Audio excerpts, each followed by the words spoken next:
Hey, Sebastian, we were waiting for you. Ah, thank you.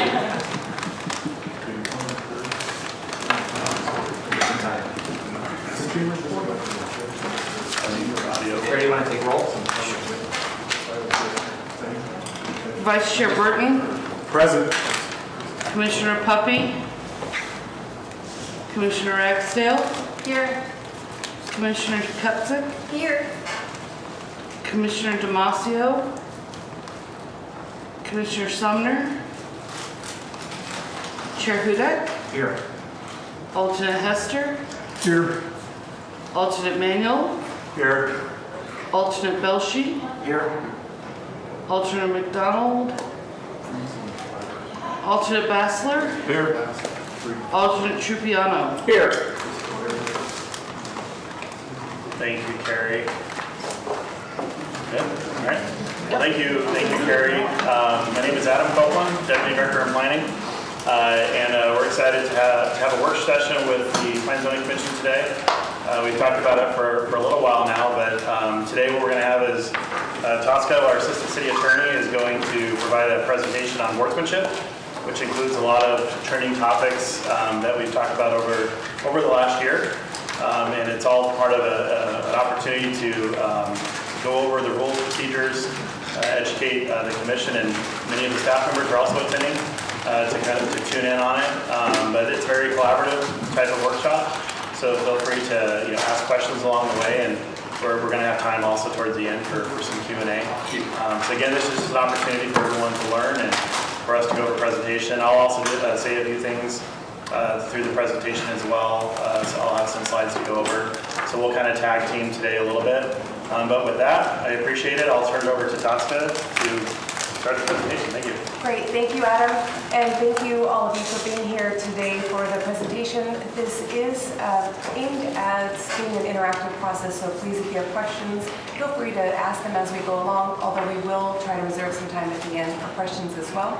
I did want to thank Carrie before she just stepped out of the room for arranging and bringing the food and setting up today, and Helga, if she also was involved in that, I appreciate it. And then, commissioners, please feel free as we're moving along if you want to, go ahead and eat for those of you who haven't, or maybe help yourself to seconds for those of you who have. Please feel free to do that.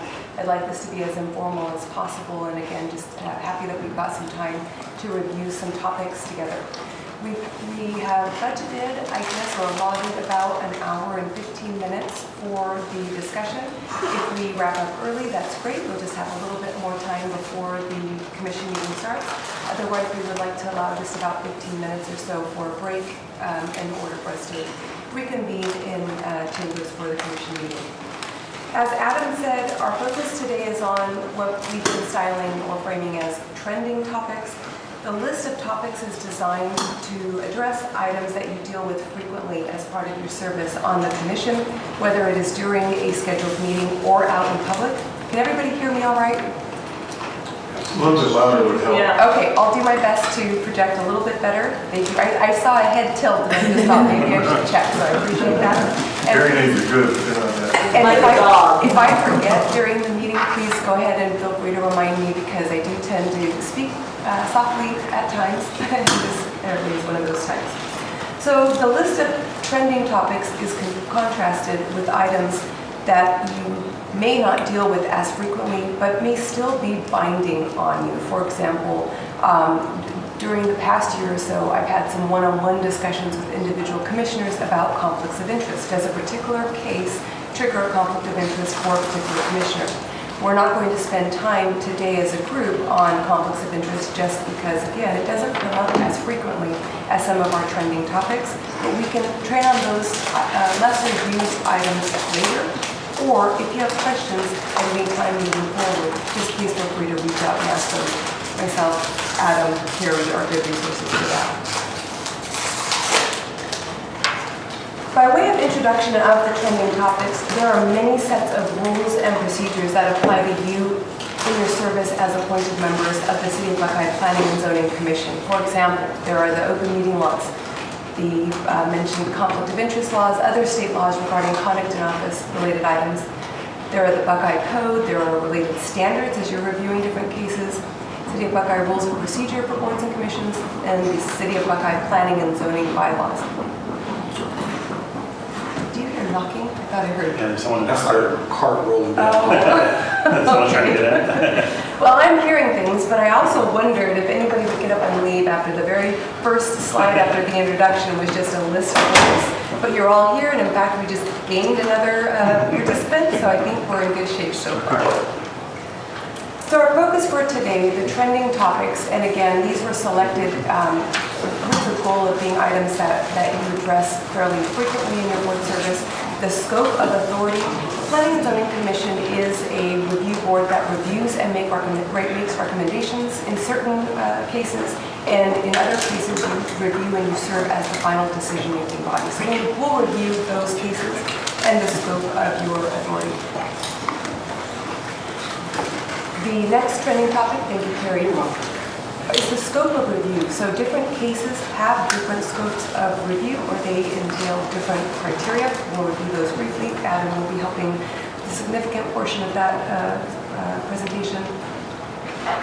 We'll do an open meeting law mini refresher on what is an open meeting, agendas, minutes, calls to the public, and brief discussion, hopefully, on open meeting law violations. Time allowing, I'd like to do a trending topics potpourri, which includes the role of the chair, vice chair, secretary, deputy director, common motions and voting, and public hearings, because we recently had many public hearings and thought we might spend some time on our bylaws. As mentioned before, please ask questions as they come up.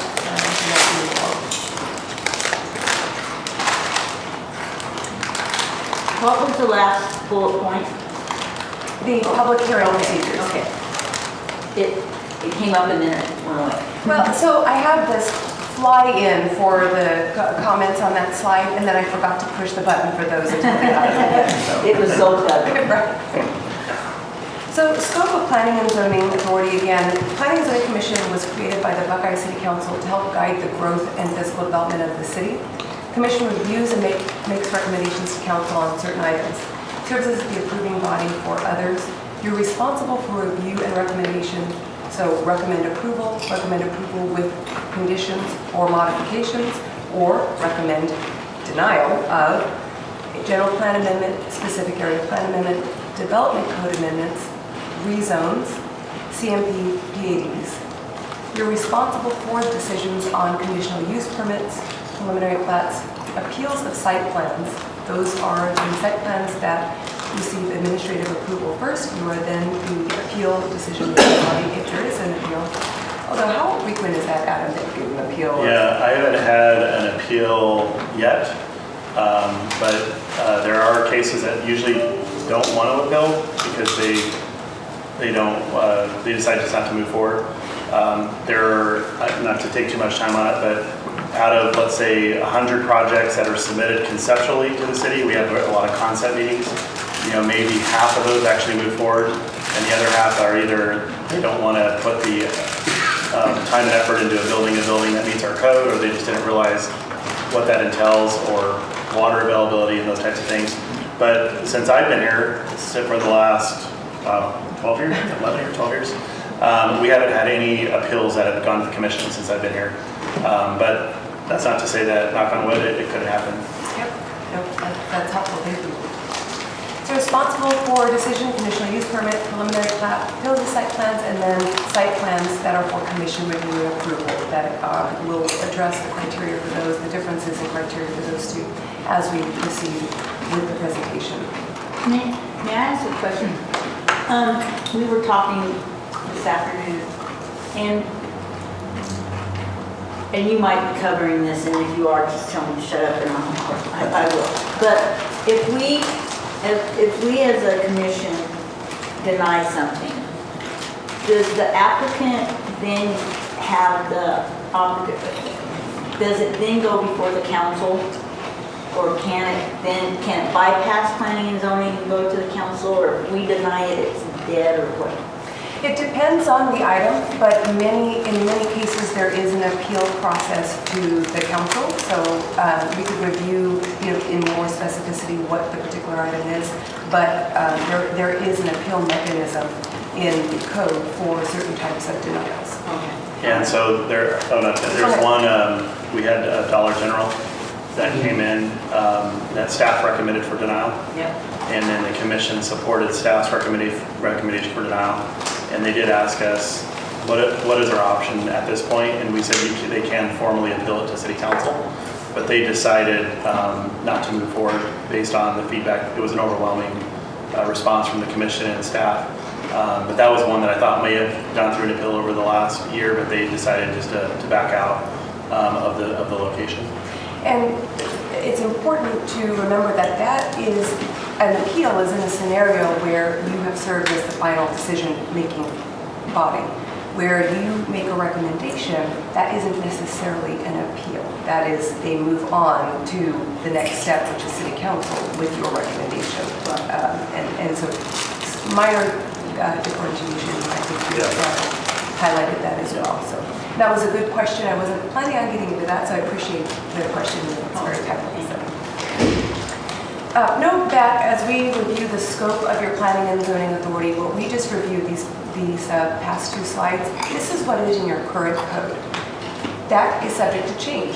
The city council could update the code. The state legislature frequently discusses ways to encourage administrative review and approvals of different cases. That doesn't necessarily mean that the council has adopted the encouragement from the legislature, but just bear in mind that this is what is currently reflected in the code, and if it changes, that would be through a code amendment.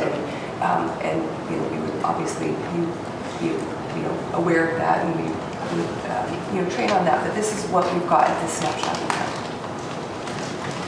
Next topic: review criteria and the role of staff. Staff thoroughly review the cases and work with applicants to ensure compliance with the code and the applicable review criteria that we're going to discuss in greater detail for some of the cases today. Projects that staff don't believe comply with the code aren't recommended for approval by staff, and when they come forward with their recommendation. Adam, how frequent is it that an applicant will request to come forward to planning and zoning without a staff recommendation for approval? We've only had that one over the last probably 10 years. Yeah, that's not Where usually if staff does not recommend it for approval, they probably have a fairly slim chance of, they usually decide it's probably just not worth moving forward. It's only happened once where with our recommendation, they didn't want to comply with certain engineering standards, certain development code standards, and they made a decision they still want to due process. We can't say you can't move forward. So it's very, very rare that we have that happen. Usually they don't even get it. They'll just say, hey, we just don't, now it's not the right time to develop. We might have to wait a couple of years until there's a half-street improvement completed or whatever. There's so many ones that commission doesn't even know about, that you never see that sometimes come in that are, they're not meeting some of the basic minimum requirements. And that's actually the perfect segue, because I have asked Adam to start this portion of the discussion on review criteria and the role of staff by explaining how a case is processed before it comes to you for review and recommendation or decision, and how staff are applying and implementing those review criteria on an ongoing basis from pre-application, so before the application is filed, up to the hearing processes. So with that, I'll go ahead and hand it over. I apologize for the animation. This will make sense in a little bit. I did the setup wrong. But yeah, before I get into this, there are quite a few things that, many of the comments that the commission has on projects, or questions that you have are almost very similar to what our questions are before it goes to commission. Like probably 4 months ago, we'll see a project come in and we don't like the architecture, and we work with them throughout the 4-month period to make sure it meets our standards. We'll comment on the landscaping, but our goal is there's a fine balance between providing excellent customer service, which is our high priority, but also ensuring that we're protecting the interests of the city to the best of our ability. Staff is not, we're a recommending body before it goes to commission. The projects that you saw there, we do not approve those. The commission approves those, so we do our best to make a recommendation, making sure the codes are met. Those projects that don't move forward, usually they're not super contentious. They'll usually just kind of agree that, we just wanted to do due diligence, and we decided that maybe now's not the right time to move forward, or we're going to work on financing to get maybe more funds to be able to do what we need to do. And sometimes they may wait a year or two to come back. But I think it's important, many of you have probably heard this presentation before, but those that haven't, I wanted to walk you through just kind of the basic development process, just so you guys know how it kind of moves through our system. The first step is the pre-application conference, what we call a pre-application. What that really is a concept meeting. So anybody in Buckeye that wants to come into the city and meet with us to go over a proposal of any kind, it could be drawn on a napkin, it could be a written narrative, they can come in, and we'll meet with them. When I say we, all those departments there that you see there, planning, building, fire, engineering, traffic, public works, economic development, community services, all those folks are here to serve customers. To meet with them, to go over conceptually, before they decide to spend a lot of money in this first meeting, what it takes to be able to develop in Buckeye, process, we go over the fees, everything that they want to know before they make a decision. We also include all the outside agencies too. So if someone comes in, as an example, with an indoor ski resort, I'm not saying that's coming in, but if someone comes with a concept in the white tanks, they want to do indoor ski resort, like they do in Dubai, I think. What they would do is they would submit a conceptual drawing and a narrative saying, this is kind of what we're thinking about doing, this is the location. We'll also send it to utility companies, Luke Air Force Base, school districts, Maricopa County, adjacent jurisdictions, ADOT, all of them have a chance to review it, and they'll send us comments or no comments. So, very early on, we get everyone involved and engaged. And then they go to step 2, which is if they decide, I think we're ready to move forward.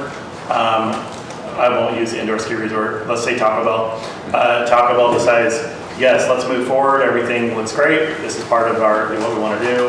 Now we're going to submit for staff review. And let's bring up a site plan as an example. So a site plan will come in for a staff review.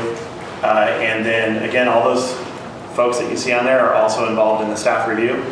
And usually it's about 3 to 4 months for staff to receive a submittal. We take several weeks to review it. We meet internally, then we send comments out, they go back, and so it's a lot of dialogue. When we finally get to the point of recommending the project for approval, that's when we move it forward if the project qualifies to go to Plan Zoning Commission. So if it's 75,000 square feet or bigger, our code requires it to go to Plan Zoning Commission for approval, like an industrial building, anything like that. So sometimes it takes 2 reviews, 3 reviews, and we really try not to go over 3.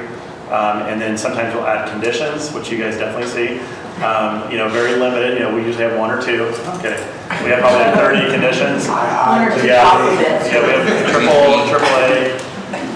And then staff, traffic, fire, everyone you see there is recommending the project for approval, subject to all the conditions that we worked out with them. We feel like it meets code.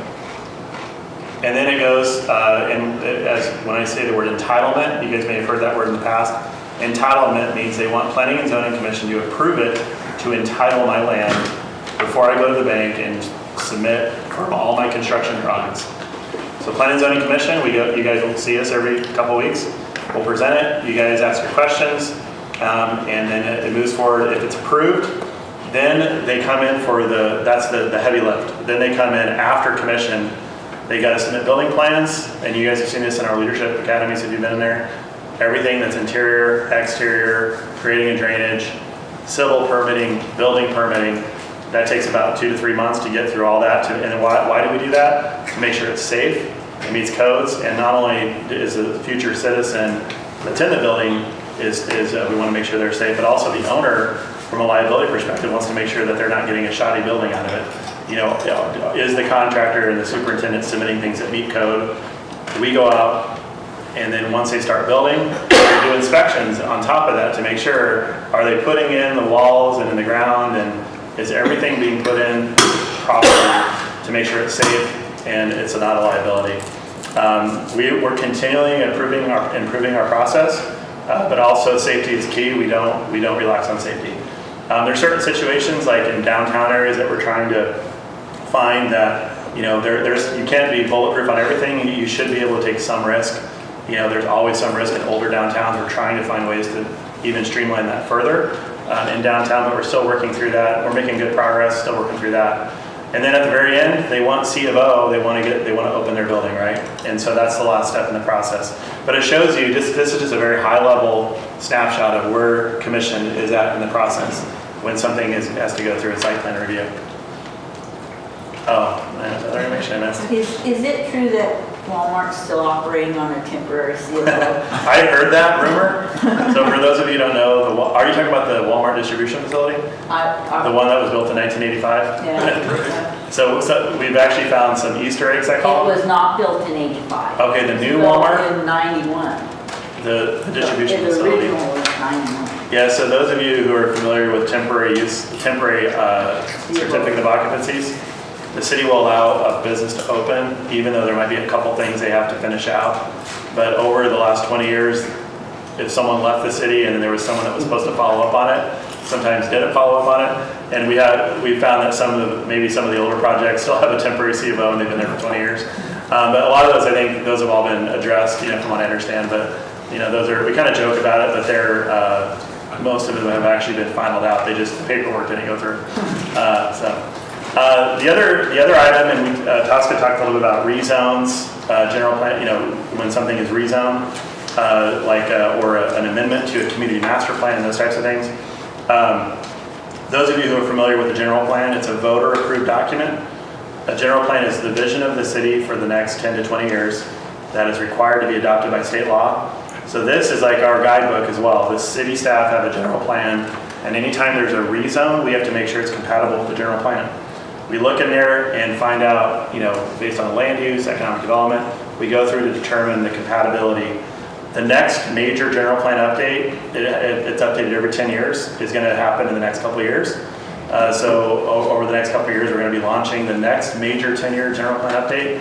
And again, it goes through Plan and Zoning Commission twice, it goes to City Council, and it ultimately is approved by the voters. General plan, you guys have probably seen this before, includes a number of different land uses. So anytime someone wants to develop or annex in the city and develop in the city, we need to make sure it's compatible with the general plan.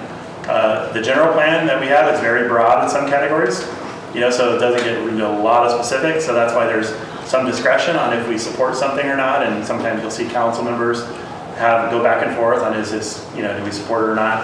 But at the end of the day, every 10 years we update it because the economy changes, the market changes, and we want to make sure. We've had a lot of comments over the last 10 years from commission and council that we'll want to work with you guys on what do we want to see in our next update. But this is something that we use. Our development code is also something we use. When I say we, all planners, development code, this is a little segment of it, but it includes design standards. It's hard to codify what good architecture is. Everyone has a different idea of what that is, but we do our best to try to talk about roof lines, color, material. We also have a list of uses that are allowed in any particular zoning district. So in a commercial district, it shows these are the uses that are allowed by right. So we have to check all those. We also make sure the setbacks are compatible with building heights and landscaping. Community master plans, we have many of those. Community master plans are kind of a customized community plan that is somewhat a hybrid of it includes a lot of what's in our development code, but it also has customized standards because not every project's the same. Some are a little unique, some have a kind of a different character that they want to portray. Some have more of a mix of uses that are allowed. So we have to go off of those approved community master plans as well when we review a project. It depends on where it's at.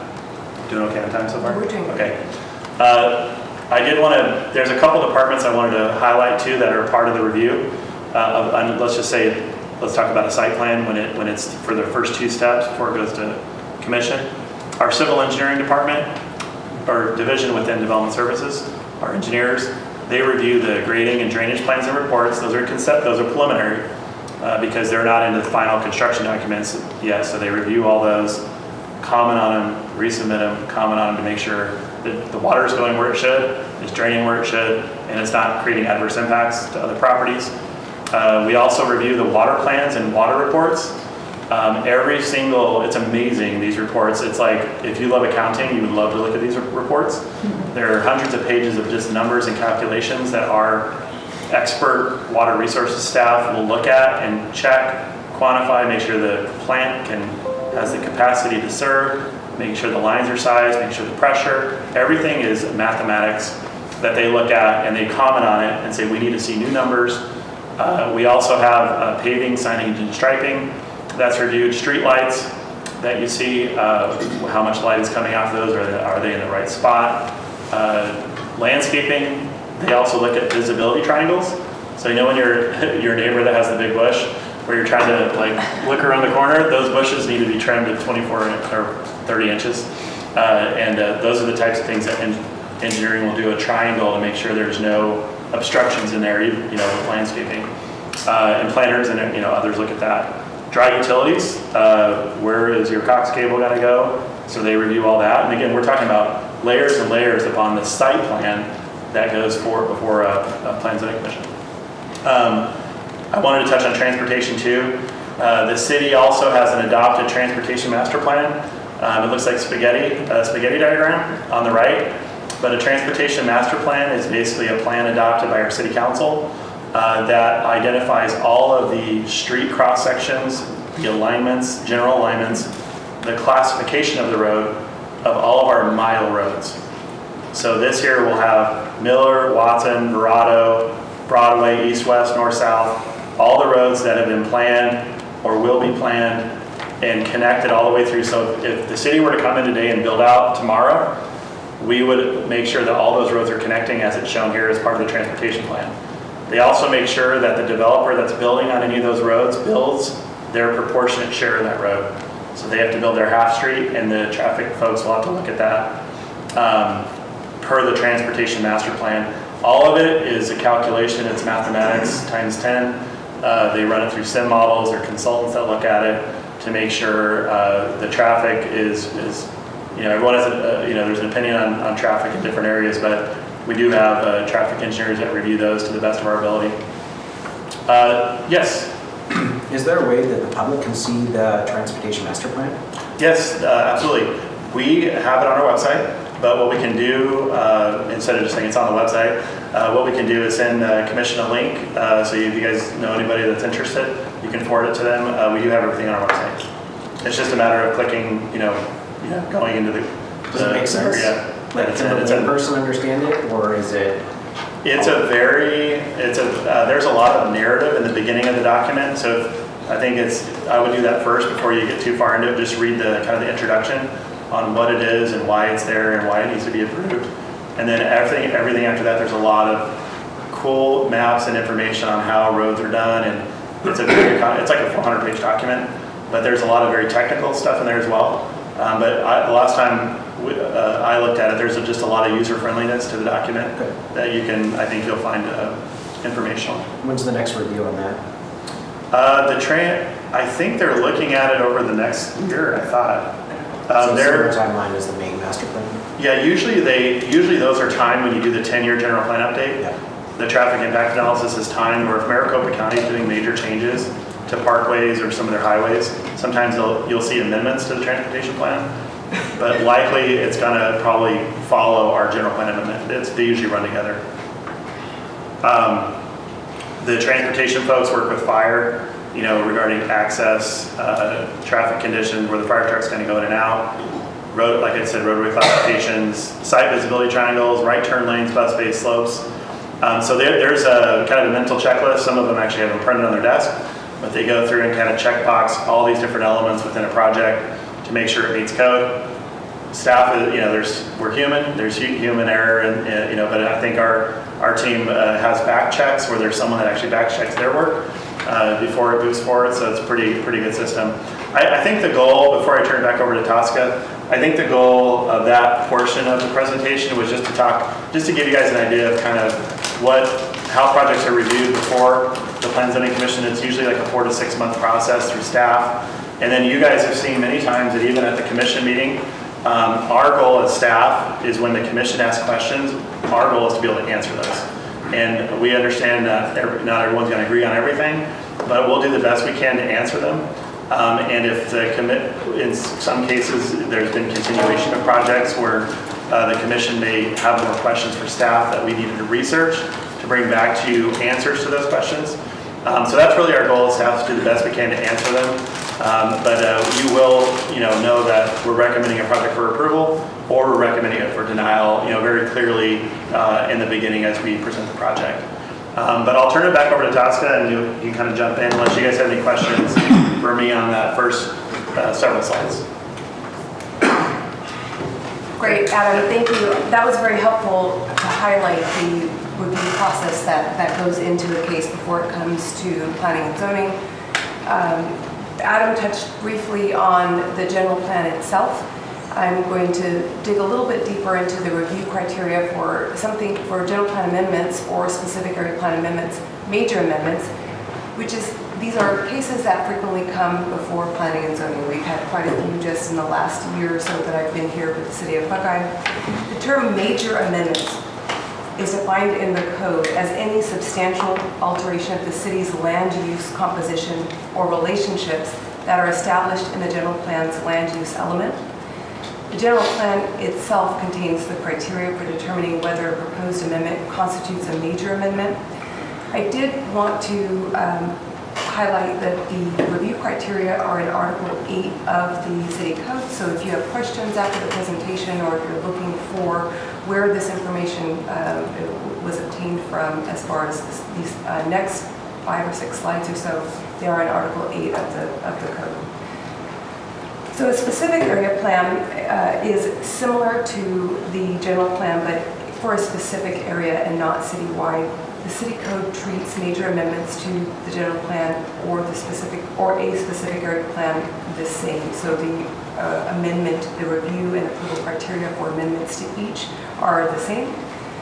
So a change in projections or assumptions from those on which the general plan is based, identification of new issues, needs, or opportunities that are not adequately addressed in the general plan, identification of errors or omissions in the general plan, or a change in the policies, objectives, principles, or standards governing the physical development of the city.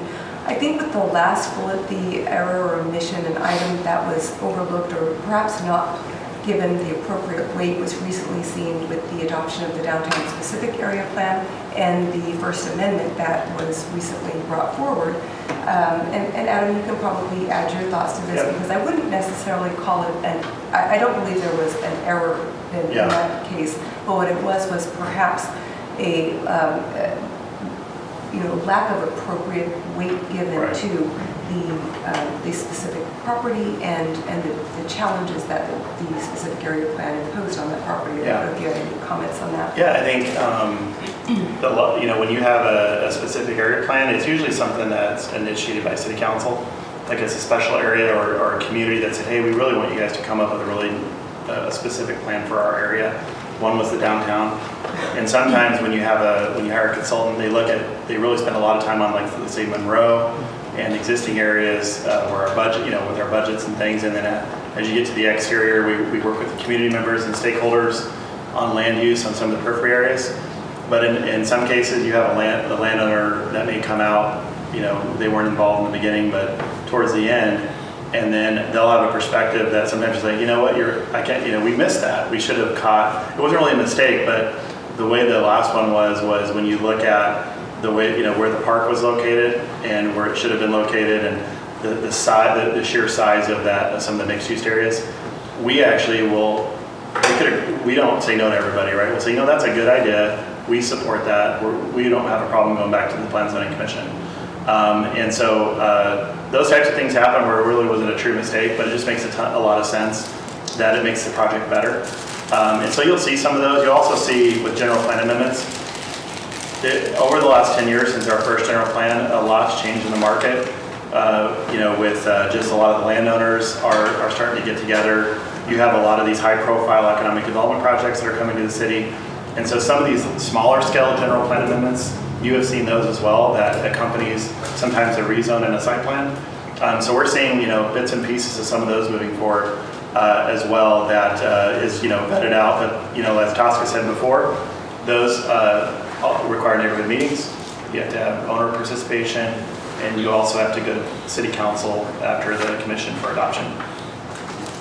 Thank you. Any questions on major amendments to the general plan or specific area plans? Another common case, well, not necessarily common, but we recently, Adam, this was recently brought forward in the last 6 months or so, some pretty significant development code amendments. Purpose of code amendments are to make adjustments to the text of the code that are necessary in light of changed conditions or changes in public policy, or that are necessary to advance the general welfare of the city. The review criteria are, does this proposed amendment promote the public health, safety, and general welfare? Is this amendment consistent with general plan, stated purposes of the development code, and state law? That's an important component from my perspective of the updates that just came through, where there were some identified concerns with consistency and that particular bullet point. And is this proposed amendment necessary or desirable because of changing conditions, new planning concepts, or other social or economic conditions? Have anything on development? Yeah, I think that I'm glad she brought this one up, because their state law sometimes puts in there when they do a new legislation, they'll say cities shall adopt this in 1 year. We just have to do it no matter what. But other sections are, we learn as we go. So let's say, I'll give you an example of one. There was questions that came up often about driveways being too small at 18 feet. And so the city went through at one time and did a code update and made sure that the driveways were 20 feet, because there was a lot of cars that were sticking out into the sidewalks. So there's like little things like that if you just hear it often, some of those items make it in a code update. One is there's a community that's reached out to us several times about how many goats you can have on a property, and we don't have that in our code. And so those are the types of things that we're putting in there now, because we need to put those things in there. We also hear comments about can the city beef up your architecture requirements if the building is on a main corner, or if it's on a Watson Road? Can the city make those look a little better? And then we'll get someone like Sean and Ken to dive in and put some language in there to kind of beef up some of those standards. And then there are things that we're doing that just don't make any sense that are in our code now, where it'll have a certain criteria that nobody understands why it's even in there. And some of those just come out because either no one's used it doesn't make sense, or there's no value in having a restriction on a certain thing. Who decides to take that out? I'm sorry? Who decides to take it out? So any code update that we do, we're gonna have a workshop with the commission. We already did our first phase of our development code update. Our next phase, we're gonna have a workshop with commission to go over the changes that we're gonna have, but it has to be recommended by the Plan and Zoning Commission, and it has to go to City Council for approval. We also had to do an outreach for codes and those types of things too. But staff also, I asked the planners throughout the year, write down things that we need to put in our code, because there's so many things that, Adam, can you interpret this? And I'll look at it, and I'm like, there's really nothing in the code that addresses this, so we need to make an interpretation. So we try to make things clearer and easier for customers too, to be able to interpret our language. So you'll see that too. But yes, commission and council need to approve it. I just But the precipice of it, sorry. if Sean says, I don't like that, you can take it out. Yeah. There's a process. Yeah, there's a process, and it's not just, we all have to, it's like a collective effort. Is it going to affect anybody if we take it out negatively, those kind of things. I was going to say, the precipice of either adding something or removing something is internal staff sort of frustration. Like, it's not working the way that it is, we need something there, or we need this removed. Yes. And a lot of it is, I think 90% of, or I wouldn't say 90, but maybe 60% of our code update is what we hear from our customers. The folks that want to rebuild a home or add a patio, downtown business owners, home builders. We hear a lot that you're the only city that does it this way. We're really struggling with it. And so we'll take all that into consideration too, and see is this going to be better for the city? Is this better for the city if we do this? It's very subjective, but that's why there's that process that we go through. We have work sessions to be able to talk about those, get your opinion on it before we, solidify it through the council process.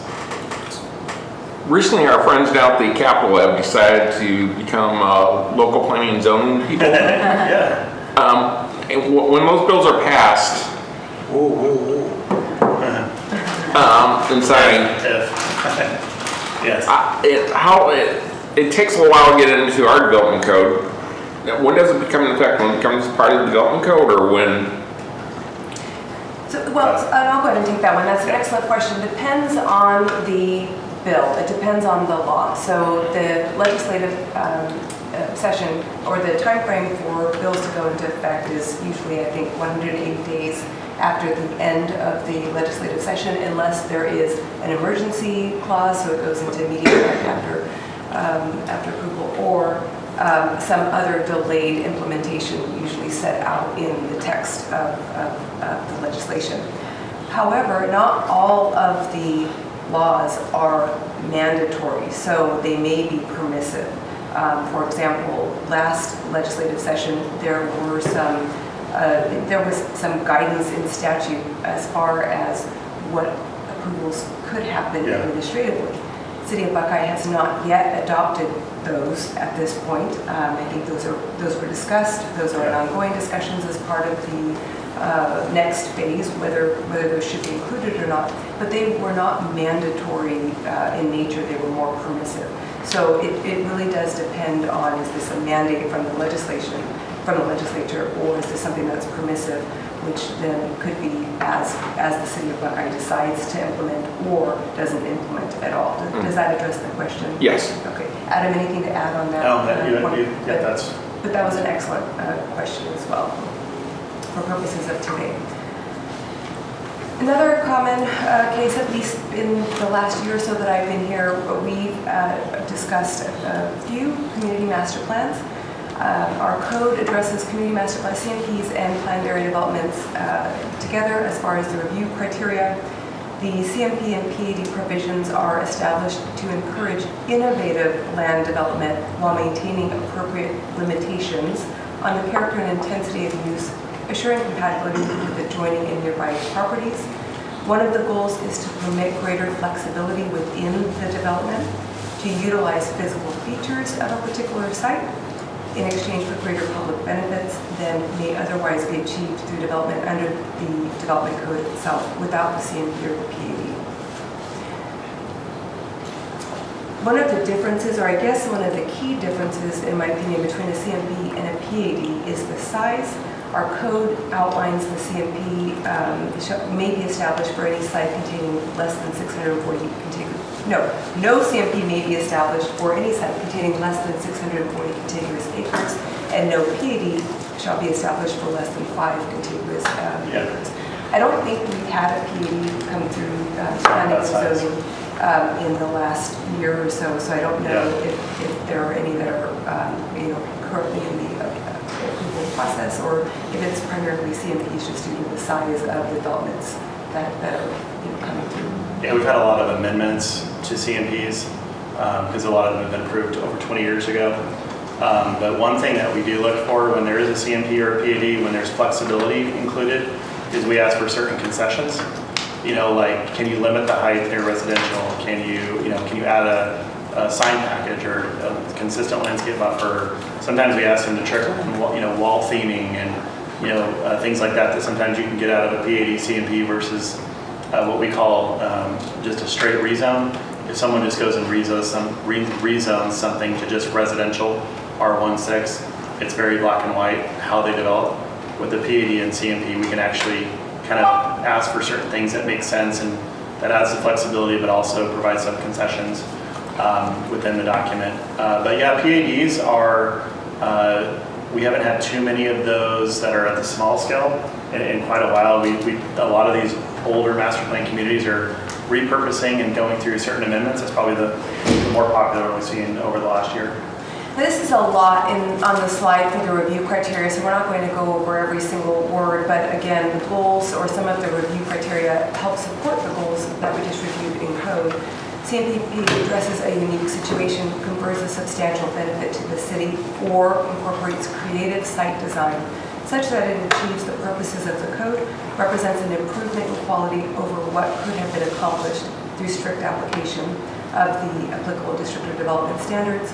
This includes improvements in open space provision and access, environmental protection, trees, vegetation, efficient provision of streets, roads, and other utilities and services, or, importantly, in some of the discussions that have come before planning and zoning recently, increased choice of living and housing environments.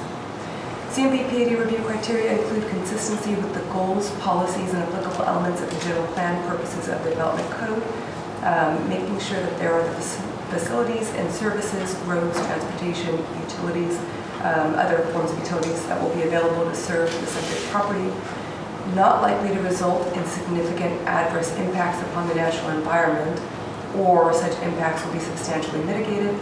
Future uses will be compatible with uses on other properties in the vicinity of the subject tract, and not likely to result in significant adverse impacts on other property in the vicinity of the subject tract there.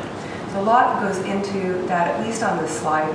It doesn't necessarily mean that those same criteria aren't also reviewed as part of the other approval criteria, but I think the focus that you see on several of these bullet points is some of that uniqueness, or what are the specific benefits that are able to be negotiated through the CMP-PAD plan, or not negotiated, but just planned through the CMP-PAD instrument instead of other alternatives like Adam had mentioned.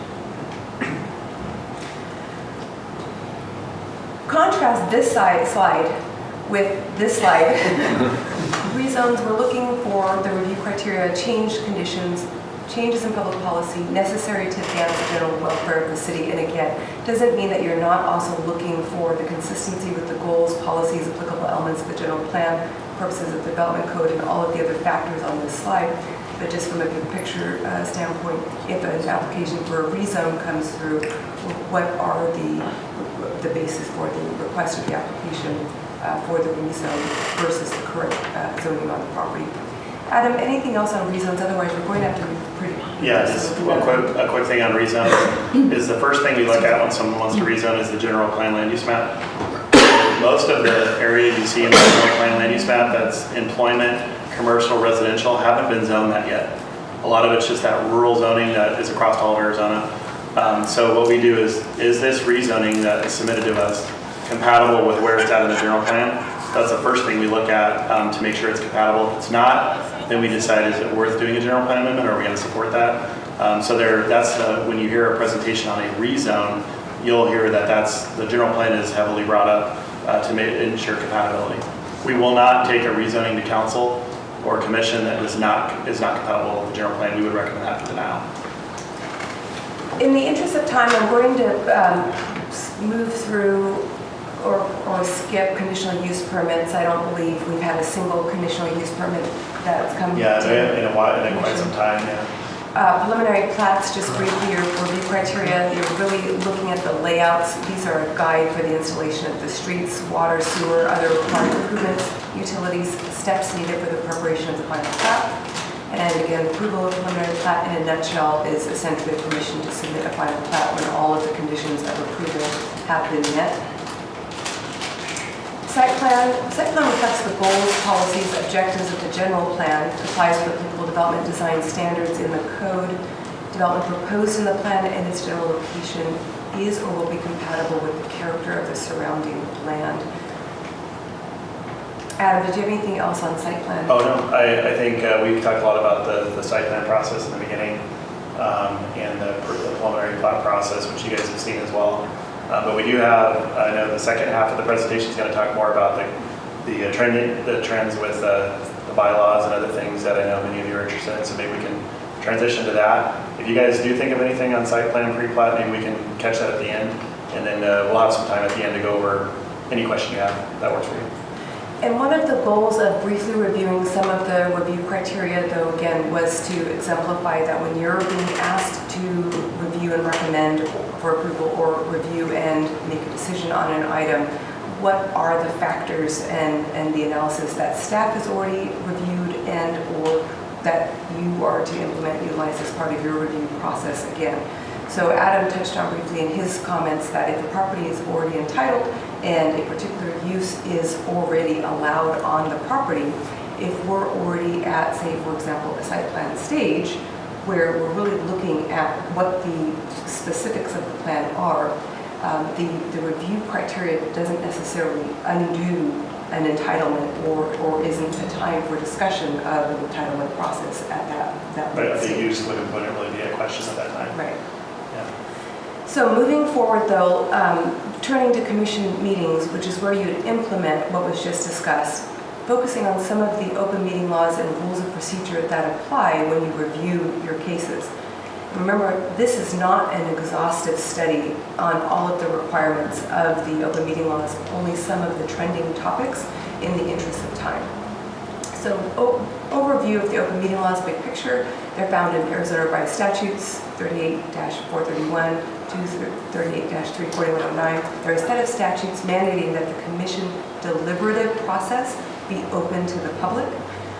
Meetings are to be conducted openly, and notices and agendas must contain such information as is reasonably necessary to inform the public of the matters to be discussed or decided. Who is subject to the open meeting laws? Open meeting laws apply to meetings of public bodies. Public body is defined in statute as the legislature, all boards and commissions of the state or political subdivisions. In a nutshell, you as the Planning and Zoning Commission are subject to the open meeting laws. When do the open meeting laws apply? Well, they apply to meetings of the commission, but wait, it's not as simple as that, because what is a meeting? Meeting is, the first one's easy, an in-person gathering. This is a meeting. Or it can be communications through technology. It can be communications through phone, email, fax, although if any one of you is able to have an in-person gathering of a quorum through fax, a gathering of communications of a quorum through a fax, hats off to you, because that is quite a feat these days. Who has a fax machine anymore? But please don't try it. So what is a meeting, in-person gathering, or communications through technology? This includes text messages of a quorum that discusses, proposes, or takes legal action. The guidance tells us that this includes deliberations. What is a deliberation? Well, I think, in my opinion, I believe. So this is a fairly broad net as far as what is a meeting. What is a meeting? Two questions. Is a quorum of the public body gathering? Is that quorum discussing, proposing, or taking legal action? So discussion item on this slide, quorum and alternates, because generally with a 7-member commission, a quorum for open meeting law purposes would be 4. So if you have less than 4 of the commissioners communicating, text or in person, discussing, proposing, or taking legal action, it might not technically be an open meeting law violation. Not recommending that as a best practice, but when we look at technical violations, the twist is here at Buckeye, we do have alternates. And our bylaws allow for alternates to be seated right up until, well, not even until, right at the start of the meeting or during the start of the meeting, the early stages of the meeting. So as a commissioner or an alternate, you don't know if you're going to be sat for that particular meeting. It's almost impossible to determine who will be up on the days for any particular meeting. The best practice advice, and again, this isn't necessarily from the open meeting law, but best practice is, with the current number of alternates, err on the side of caution. Don't discuss items that could reasonably come forward to the commission with other commissioners or alternates in advance of the agendized meeting discussion. Again, that is a best practice. That is erring on the side of caution. The open meeting laws have a requirement that is a quorum. But as a best practice, if you have questions, reach out to Adam with your questions. Reach out to Carrie if it is a question that is something that is in Carrie's wheelhouse. You can always reach out to me as well. But Adam is really going to be your best point of contact for substantive questions on cases. He's also in the bylaws, designated and in our code, I believe, designated as the resource for your questions for Planning and Zoning Commission cases. So usually what I'll do, and many of us, you guys will reach out, which is perfectly fine. I'll probably pull the planner and we'll both call you together and talk through. You guys can actually come in and meet with us too. if you say, I really want to know more about this project, but, you know, and just the basics, you know, you can come in and meet with us and we can answer questions for you to the best of our ability. So again, if you guys feel like, you know, we're here, we can meet with you guys as soon as we're available. You guys aren't here anymore. Yeah. Well, we're here virtually and in person. You just might have to go to another building. So if you don't have a quorum again, technically it may not be a violation, it may not be best practice, but be aware of serial communications. So that means we have Commissioner A telling or discussing case A with Commissioner B, and then Commissioner B discussing the case with Commissioner C. We have C to D. Even if these serial communications happen at different times, if it happens outside of the regularly scheduled or the noticed meeting, then it could be a violation if you have a quorum that's involved in that series of communications. Be aware of wheel and spoke communications, so A to B, A to C, A to D, and onward. You give the example. Outside of an official meeting, any time you've got these communications with individual commissioners which exceed a quorum, reporting what other commissioners said to other commissioners, so you can just have one conversation, but if you exchange information during that one conversation, that involves what Commissioner D said to Commissioner E, then we could also run into a problem, or polling commissioners or using staff to determine commissioners' opinions. Excuse me.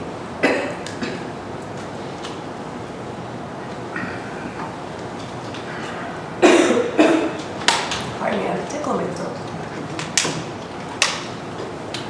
So a series of one-on-one discussions on commission business by quorum outside of a properly noticed agenda violates the open meeting laws. Commissioners may not direct staff to communicate with other commissioners. If the communication would violate the open meeting laws, I might. You want to, yeah, go ahead. I've done that many times, meetings before. Everyone, it happens to us, so that's fine. Yeah, so I think, again, this is just, this is a guide for you guys just to kind of get a, you know, familiarity with it. We don't have, you know, the police going around and checking to see who you're talking to, but it's just a good education opportunity for you guys. And if you guys, you know, if you do have any questions as we go through this, you know, of Tosca saying, hey, I was at a party and, you know, Teddy was just talking to all the commissioners about the project, or, you know, obviously no one wants to get anybody in trouble, you know, and not everyone's perfect. And so if you guys do feel like you have a conflict, or hey, I really want to meet with this commissioner over lunch, but I just want to make sure we're not talking, can you advise me on that? Feel free to reach out to us at any time. I'll probably have you talk to Tosca, because she's a lot more familiar with the bylaws and some of the statutory items than I am. But we'll go to the next slide. Discussing, proposing, or taking legal action. Proposing legal action means to put forward for consideration, discussion, or adoption. You want to try it out? Okay. I think I'm okay. Okay. Sorry. Oh, there you go. Thank Sounds you, good. Adam, Okay. for I feel like I'm going to mess up, so I'll turn over. And pardon me, it was inevitable to happen that I get a tickle and then sound like I'm on helium or something. Yeah, no, fair. It still might come back, so I apologize for that. It's okay. But again, it's up to the commissioners and the alternates to self-police. So if you have a question, again, reach out to staff. That would be my first recommendation. If you absolutely need or are burning to discuss with another commissioner or an alternate, maybe start the conversation with, have you talked to anybody else about a certain case? And if so, stop the discussion there and be mindful. This also goes for discussions amongst a group. So if we have some time, if we wrap up early and we move into the chambers early, you may have 2 or 3 of you present. You've got the agenda. It may be natural to start the conversation. Just be mindful of how many commissioners, how many alternates are present for the discussion, who's in earshot, and again, not just what's being discussed, what is the appearance of propriety or impropriety. Adam raised a very good point earlier. You could be out in a social setting. He was picking on Teddy, saying Teddy's discussing a case with all of the commissioners, but that may not have been the case. You may have been at a chamber breakfast, and Teddy might have been talking to more than a quorum or a quorum of the commission. You may have been talking about something completely unrelated to a case that might come before the commission. But a member of the public or an applicant, let's say, might be present at that chamber breakfast, might see 5 or 6 of the commissioners talking and might assume that you're talking about their case. And so just be mindful as well, and I believe many of you are. I see a couple nods, heads nodding, and et cetera. Just be mindful of the appearance of impropriety as well, and maybe adjust accordingly. So what happens when it's the other way around, when the applicants contact you? How should you handle that? Well, so I think there are 2 components of that. There's a legal component, and then there's a component as far as that I'm going to turn over to Adam for what staff's thoughts are on applicant contact, because I believe Adam frequently encourages applicants to reach out. Yeah, so what we do is we never give out your phone numbers to everybody. What I'll do, and I've done it before, where I'll call you first and say, are you comfortable if I give you the applicant's contact they would like to reach out to? You don't have to do it. We don't publish your contact information where they can just come in and just set up meetings with you randomly. So what we do is if they do ask me, I always reach out first. Sometimes they'll want to talk, maybe to the chair or vice chair. But in the event that you have an attorney or an applicant saying, we want to just meet the commissioners over the next year, would you mind if you ask if they're okay? I'll say, would you mind if I give them your number and they could decide, to reach out to you if they're in a meeting. So we'll never just, send them your way without you guys being aware of it. But if, somehow someone got your number, it usually wasn't staff that does it. We don't, I don't encourage applicants to talk to you guys before the meeting. I usually don't do that. I don't think we've had any issues with that. It just kind of depends. If they ask us, hey, sometimes an applicant will ask us, is it okay if we reach out to the commissioners? I just think I want to tell us about the company. I want to let them know who we are, and it's part of our due diligence as a company. We do this in all other cities. Then we'll say, yeah, there's nothing against that. I'll let you guys know. So it is something that we're sensitive to, and we want to make sure that your information is not, out on the website. But I think we haven't really run into issues that before. I haven't had any complaints from any commissioners, saying this guy keeps calling me and I don't know how he got my information. So far it's been okay. You guys are doing a great job with that. However, that is a process, so if you have specific preferences, communicate with Adam as far as that. From a legal perspective, the open meeting laws still apply. So if an applicant comes and says, Teddy, I've got the support of every single other commissioner, all I need is for your support, or tries to bring in other commissioners' viewpoints or opinions, that is on you to be mindful and perhaps steer the conversation in such a manner that, hey, we can't talk about that. I'm not suggesting that applicants are unsophisticated to do that. I don't believe that, especially not the ones that are here at City of Buckeye. But if that were to be the way a conversation were to be steered, that would be on each individual commissioner or alternate, if the case is, to be mindful of that. But again, I think we've got a fairly sophisticated bunch of applicant representatives, consultants that are savvy enough to not fall into that trap or try to guide you into that trap, but just be aware of that piece as well. And it's perfectly fine if someone, you can just say this in the beginning, definitely happy to talk to you. I'm really interested in hearing about your project, but I'm not going to share my opinion. I just want to hold my opinion until I have it, that's perfectly fine, and they should be fine with that too, if you're comfortable with that. So. What about those times after the meeting where you go to your car and they're standing out there having a little conference on the steps? Yeah. And they see you come out and say, hey, what's your problem with this? You don't have to. I know it's an uncomfortable situation. It's just depending on how you personally want to handle it. You could say, I would prefer not to discuss it, but if you do want to go over with me anything that you're interested in, just work with Adam. Work with Adam, and he can coordinate with that. Coordinate with me if you guys want to talk about anything. But it's completely up to you. It's just if they try to say, can you vote? We really want you to vote yes on this, and can you find out if any others will vote yes on? That's where you say, I'm not going to share my opinion. So it's really case by case. But yes, I know what you're talking about. They do huddle out there. Good questions, though, and again, pardon me for the interruption there. Email communication, same restrictions that apply to all other forms of communication apply to emails. Emails among a quorum that discuss, propose, or take legal action on matters that may reasonably expected to come before the commission constitute a meeting. Be careful, because it's not just an item that is on the agenda. If you know a project is in the works, that is something that meets the criteria of reasonably expected to come before the commission. Just like a series of separate individual discussions amongst a quorum, the emails do not have to be simultaneous.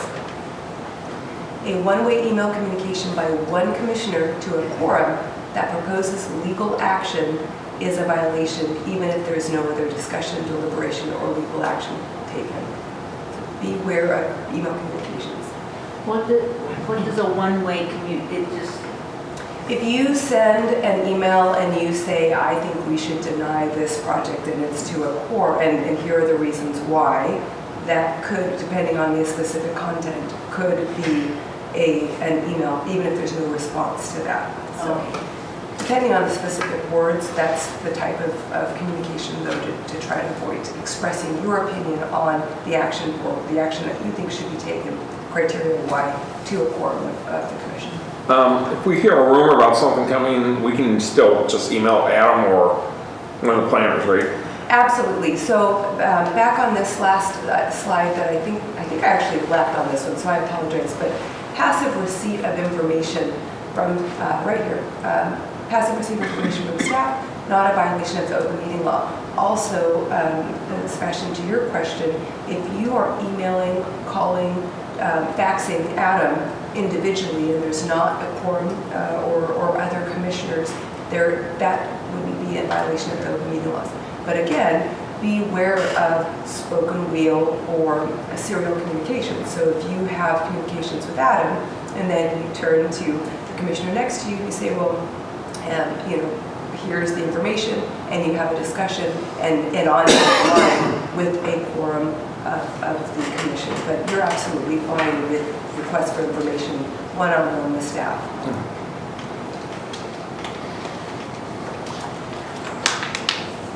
So if staff has completed a review, the case is ready to come forward to commission, the agendas and materials are prepared. The state open meeting laws have strict requirements for agendas for the public boards and commissions, such as this one.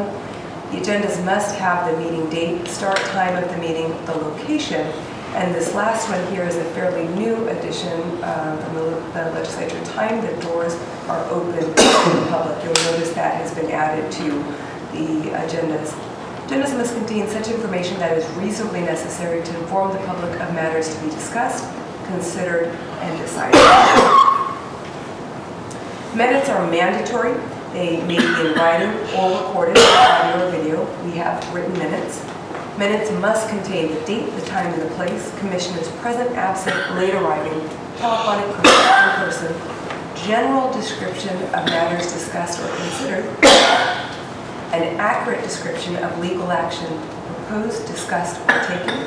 We'll touch more on this one here in a minute, because when we turn to the form of motions.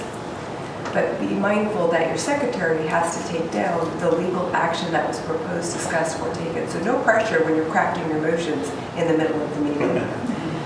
The name of the commissioner proposing and seconding each motion, the record of how each commissioner voted, especially important where we do voice votes. We don't always do a roll call vote, but note that Carrie is taking down how each commissioner voted. And there's a couple times where we had to do roll call, like if it was someone was in audio and we just couldn't catch if there was a name, all that. Carrie could actually ask for a roll call to be, crystal clear if it wasn't heard accurately. The minutes also need to include the name of the person making statements or presenting the material. Rights of the public. The public must be permitted to attend the meeting. They cannot be required to sign in just to attend. The public are not allowed to speak unless the commission allows. Must identify themselves if they speak or present. Commission may impose limits on the speaking time. Importantly, public may not disrupt proceedings. Calls to the public are optional. They're not required by state law. No commission discussion of matters not on the agenda. If there is a call to the public, the commission response is very limited. You can direct staff to study the matter. Usually the direction is by and through your chair. So if there's a call to the public, it's frequently helpful to let the public know that you can't respond, you can't engage, you can direct staff to study the matter. You can ask staff to schedule the matter for a future meeting if it is something that is appropriate for that. A commissioner may respond to direct criticism at the conclusion of the call to the public, so important nuance, not after the criticism, but after all speakers have wrapped up their comments at the conclusion of the call to the public. Just a brief note from, for the commission response. Just because you can, should you? So if there is direct criticism of you as a commissioner, and you have the ability under the law to respond, will the response be helpful, be something that actually furthers a productive and efficient meeting? So something to keep in mind if this were to ever happen. Thankfully, it hasn't happened since I've been at Buckeye. There's been direct criticism of the commission, and so we haven't had to deal with that. Adam, any comments on that? No. Open meeting law violations, we also have to address these. You can ratify the open meeting law violations, can be investigated. There may be investigative demands and examinations under oath, written statements, etc. Civil enforcement actions may be filed. The court may even order removal from office for an egregious violation of the open meeting law. We've got just a few minutes for trending topics. Potpourri. Sure. The role of the chair, preside over meeting, calls for special meetings if necessary and appropriate, supervise the conduct of commission business, rule on procedural questions, call for motions. The chair is authorized to fully participate in discussion, motions, voting, etc. The chair may limit the number of speakers and the time allotment if appropriate, but the chair must ensure a full and fair hearing on all relevant issues. The bylaws importantly allow for rulings of the chair to be reversed by a majority of the commission. The vice chair serves when the chair is unavailable or absent. And I did want to briefly touch on the roles of the secretary. We touched on the need for accurate minutes and for the secretary to be able to hear what the motion was, who made the motion, who seconded, and how each commissioner voted. Secretary also is responsible to take roll, assess or address any quorum questions, set up for the meeting, prepare and distribute the agendas and the minutes. Am I missing anything else that Kira does? I do want to, I know we have a little bit of time, but I think it's important. You'll notice that if an item requires a public hearing, the chair does they open the public hearing and the folks come up. And sometimes a member will look at you saying, I want to answer to this question about this, and they'll kind of wait for you to answer it or staff to answer it. Usually the protocol, and I think we've talked about it before, is that they just finish their comments and questions, and then the commission, once they sit back down, can then direct staff to answer if the commissioner chair chooses so. So we want to stay away from that dialogue where a resident is going back and forth with staff. That's I think part of, we've dealt with that quite a bit. A public meeting, not a public hearing, the chair has discretion. If you can tell folks from the audience that want to speak, the commission has discretion on that as well. But again, you'll see folks that will have questions when they go up, and sometimes it's an uncomfortable situation where you're like, well, I can't answer those yet, but just go through your comments. But over time, you'll see that it'll work out pretty well. And then usually the commission will say, staff, can you answer the question about traffic that the resident had? But the resident is sitting down at that time. They're not up there having dialogue. Okay. And that's a very good point, because I think we're going to, in the interest of time, probably not cover public hearings. Okay, yeah, we're not there yet. And so that, no, I don't think we're going to have time to even get there. Yeah. It is an important difference, though. A call to the public addresses items that are not on the agenda. The comments from the public during the public hearing portion of an item, of a case that has a public hearing, is very similar procedurally. So the public is allowed to get up and make their comments. They can ask questions. They can go through a list of questions. but the procedure is not set up for question, answer, question, answer. The procedure is set up for statements or questions, and then the member of the public takes their seat. And then the chair, usually by and through the chair, although there's nothing stopping other commissioners, if especially during public hearing, if they say, staff, are you able to address that last question that we heard on the, the shading of, this parking lot, or whatever the question might be. But it's not uncommon after a public hearing comment from the public to have staff address a question if it hasn't already been addressed or maybe not developed fully. But that is usually by and or through the chair or another commissioner that does have that follow-up question of staff. It should not be an automatic question and then answer process. Maybe what we can do, I know that we're with a lot of good questions, and this is the whole point. I mean, we can have several of these types of work sessions to continue. But maybe what we can do is with the remainder of the slides that we have, we can email those out to the commissioners with maybe information that talks more about the public hearings and items that are remaining on the presentation. But I think we might have a couple minutes left for Q&A, and then we have to wrap up here and then get settled in the chambers for the regular meeting. Is that okay at this point, Tosca? No, that's absolutely great. We do have to cut it short, but I appreciate the questions that we had so far. Are there any other questions, either about any of the topics or anything else? One question real quick, just because I don't really understand this whole process, but when someone buys property and they want to build something that follows the codes or is within the general plans and zoning and everything, and but there's something that they're doing that we don't like, how much are we able to say, no, don't do that? We're not going to approve it if you're going to do this. Or the one, I guess one of the latest things is about a month ago, these folks building apartments on Southern and Miller. There's supposed to be a commercial area on the corner, but they wanted to put apartments instead. Of course, we didn't vote on it then. And I guess that's Can't talk about anyway, but sorry. It's just a text. How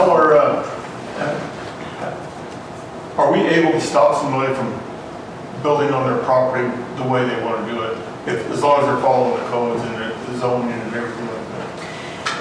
That's a very good question, and speaking in general terms, not with not calling out any specific case, but in a nutshell, my response to that is not without concern that we may have exceeded our jurisdiction. If we don't have any lawful reason, if the property is entitled, if all of the code requirements have inarguably been met, it's consistent with the general plan, all of the criteria that we have reviewed for, whatever case it is, wherever it is at in the process, then I would encourage you to stay within the review criteria for each particular case.